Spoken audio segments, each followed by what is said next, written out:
Zainab Usman is a senior fellow at inaugural director of the Africa program at the Carnegie Endowment for International Peace. She joins me now live from the U.S. Capitol, Washington. Great to have you here with us on TRT World. I want you to provide some context to our audience. What triggered all of this? Well, very nice to be with you today.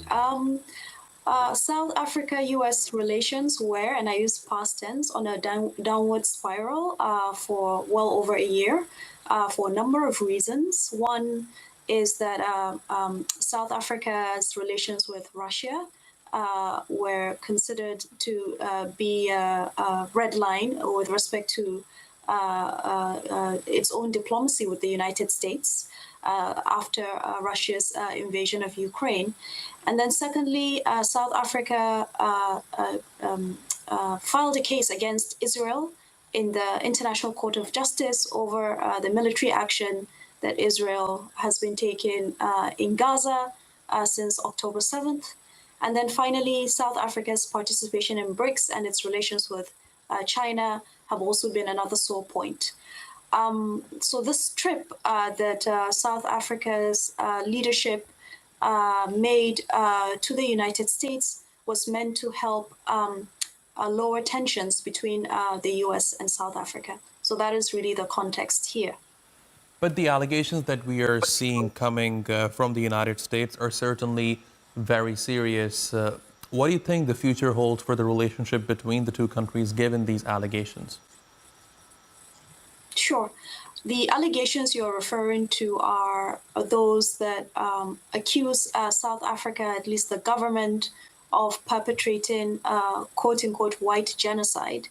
So in a sense, that has been the immediate catalyst of the rapid deterioration in the relationship, in addition to the factors that I mentioned earlier.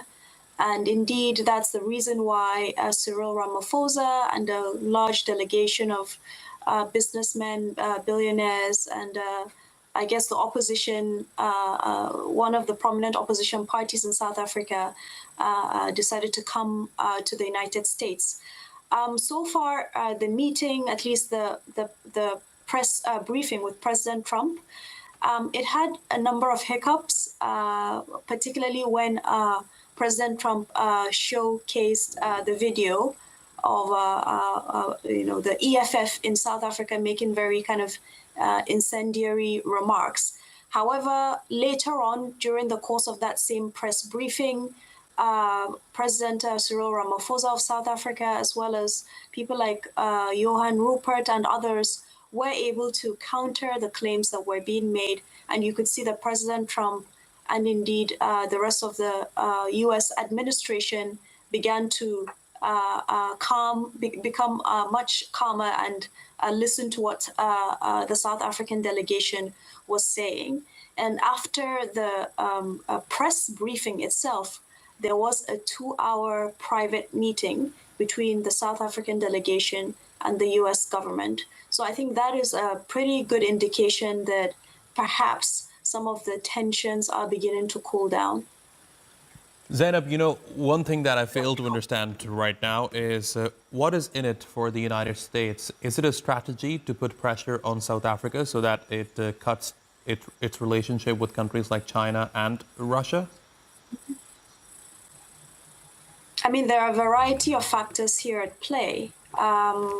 It's a whole range of things. It's the US not being very happy with South Africa's relations with Russia, and this actually predates the Trump administration. Let's be very clear that a source of consternation began even under the previous administration, and it extends also beyond the White House to the US Congress. Of course, there's also the fact that Elon Musk, being an advisor to the White House, and some of the claims that he has made, that has also been a very, very important factor. But I think the flip side also is that, let's be very clear, while South Africa really needs the US and the government of Cyril Ramaphosa and the delegation, they have made that very, very clear during the course of that press briefing. The US also does need South Africa. There's no scenario in which the US remains an important actor on the African continent without South Africa. South Africa is right now Africa's largest economy, Africa's most industrialized economy. It's the head of the G20 this year, a prominent member of BRICS, a prominent voice for Africa on the global stage.